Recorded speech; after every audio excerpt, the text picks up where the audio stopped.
Today we are going to do some focus here on the legs, which is great for cyclists, bicyclists, and runners. So we'll get going. Always, it's important to first warm the muscles up, doing some effleurage strokes. Just make sure you have enough oil or lotion.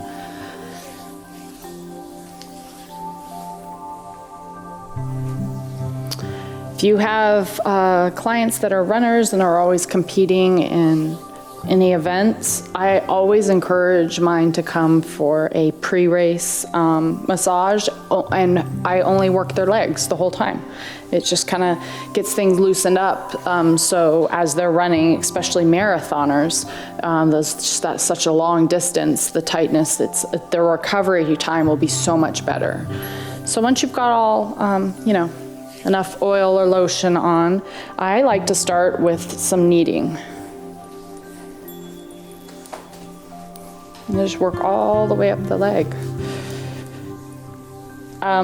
So like with Swedish massage, you'll see, long flowy strokes. You can still incorporate that with sports massage and do it in a more stimulating or invigorating way. It's more about completing the whole area of the body you're working.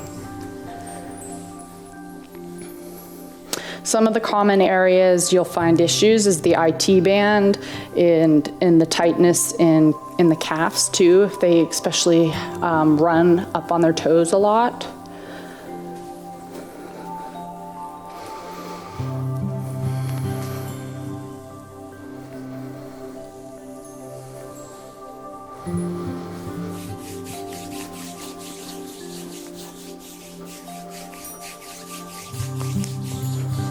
And this motion just gets some really good blood flow in.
And when you're working the legs as well, never forget the feet. Just because, and this is really important, especially for runners, they really beat their feet up. So even if it isn't 100% like a sports massage technique, you still can get in there and get things relaxed and opened up. They will seriously thank you in the long run of this.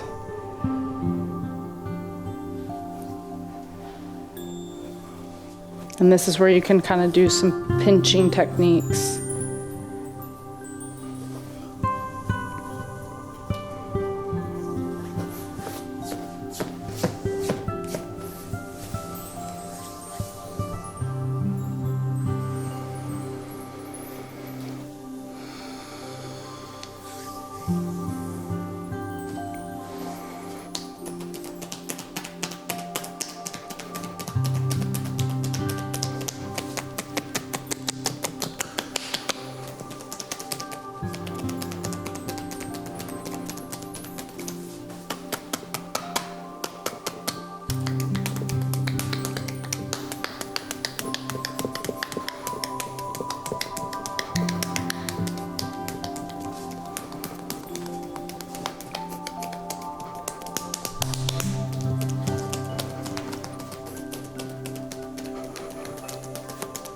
So you can do some jostlings too. This kind of, the jostling motion, I feel, brings attention to people, their body parts, their legs, their feet, their hands, in ways that they're usually unaware of. We kind of hold our tension and stress in weird ways that can cause pain.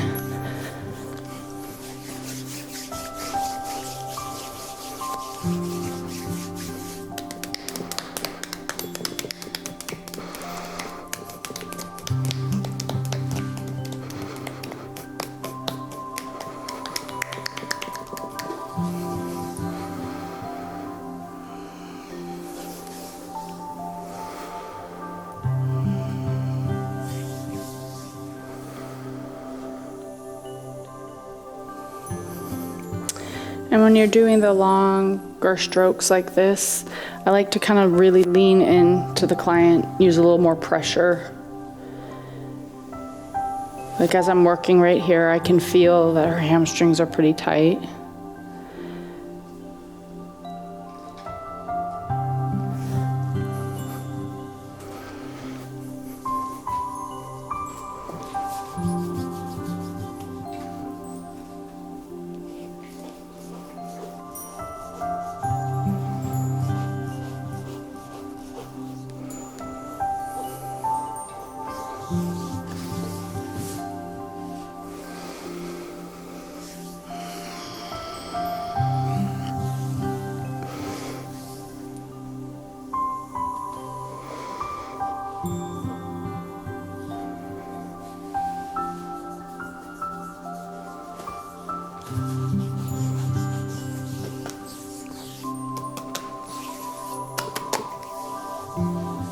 And then work your way over to the other side.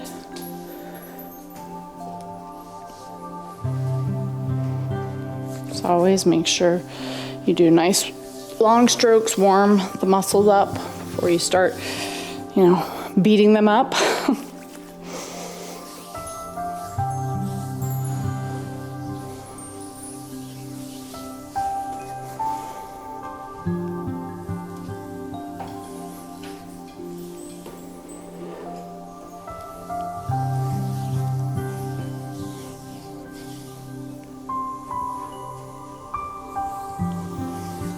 Once you feel like you've warmed the muscles up enough, you can move right into the kneading.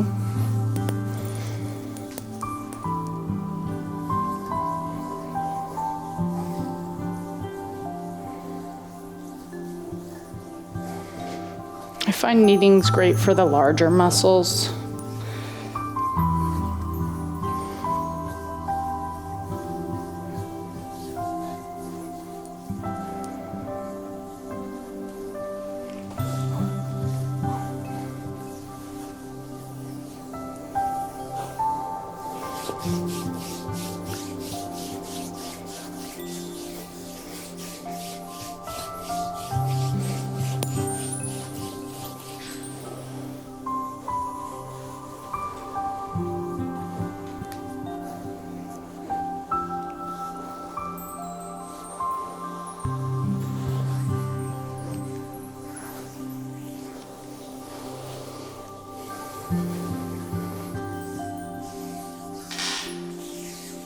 And don't forget the feet.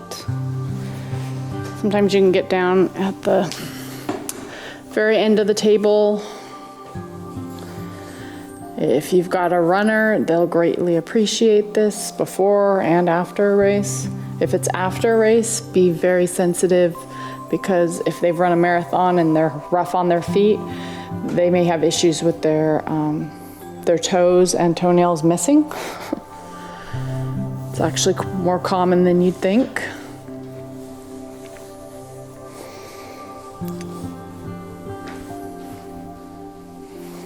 Do some crisscrossing with your thumbs. Swipe down with your knuckles a few times. And then work your way back up the leg.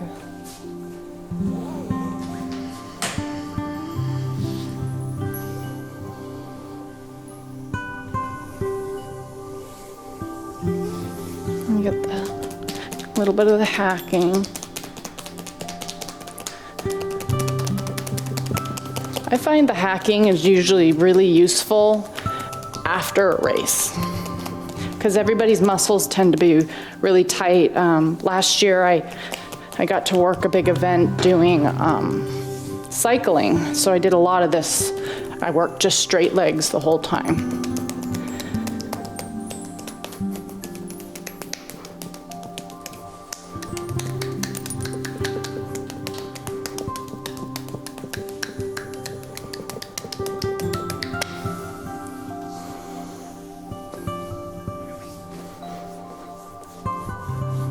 And as I said, the jostling is good. You can actually incorporate that right after you've done like a few effleurage strokes like this. Just a little jostling wakes the client's muscles up, lets them know where you're at, kind of bringing some blood flow in.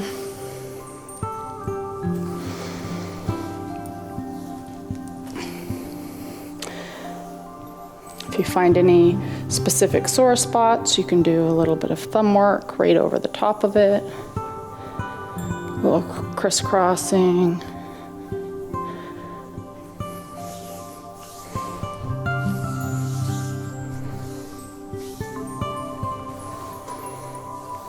As always, you just want to lift that muscle off the bone.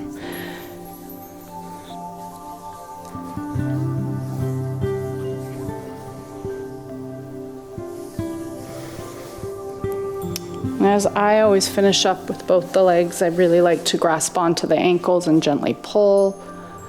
Kind of get the legs out of the hip sockets a little bit, relieve a little pressure. Kind of go up the calf muscles with the flat of my hand. And I always like to end with a little bit more footwork. You can have the choice of sitting on a chair here, or you can squat down like me, whatever feels comfortable. And I like to work the feet both at the same time. It kind of has a bit of a more of a grounding effect. And as you're working, you're basically using your own body weight by kind of leaning back. You're not pressing into the client, it's more of a pulling away motion.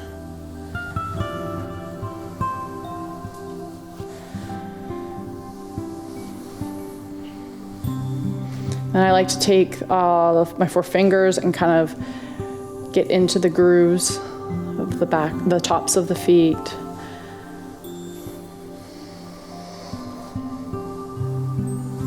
And then switch over to my knuckles, up and down. Gently pull here on the heels. Use my thumbs.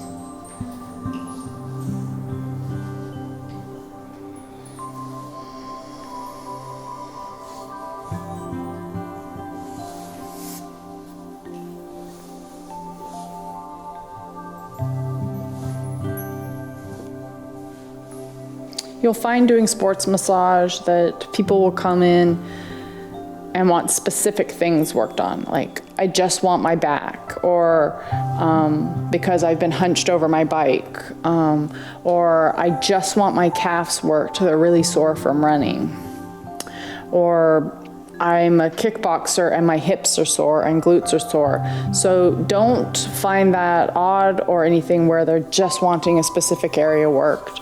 I do that a lot. I always work maybe a muscle group or 2 above and below a little bit just to get a full effect, but never think when doing massage it always has to be a full body, because it doesn't. And you'd be amazed what a few minutes of working on the feet or ending the last 5-10 minutes of a massage on the feet can do for the whole body. You gotta remember, we're standing on our feet all day, especially athletes. They get really beat up, especially the runners and their feet. I like to place both my palms of my hands on the bottoms of people's feet. Kind of brings a grounding effect in, brings them back to the table. Up the calves, slide down, gently pull. Thank you so much for joining me today. I hoped you got a few new techniques you could add to your sports massage. Always know I'm rooting for your health, and have a lovely day. If you enjoyed enjoy these videos, please join us at psychetruthpatrons.com for dozens of exclusive videos and premium programs. We have over 1,000 videos you won't find on YouTube, such as modeling and fashion hauls, exclusive massage videos, ASMR, behind the scenes, bloopers, and much more. It's a great way to help us keep the cameras rolling so we can continue making the content you love. Patrons will get 2 to 3 new exclusive videos each week, so I hope you'll consider joining our Patreon family today. Just visit psychetruthpatrons.com.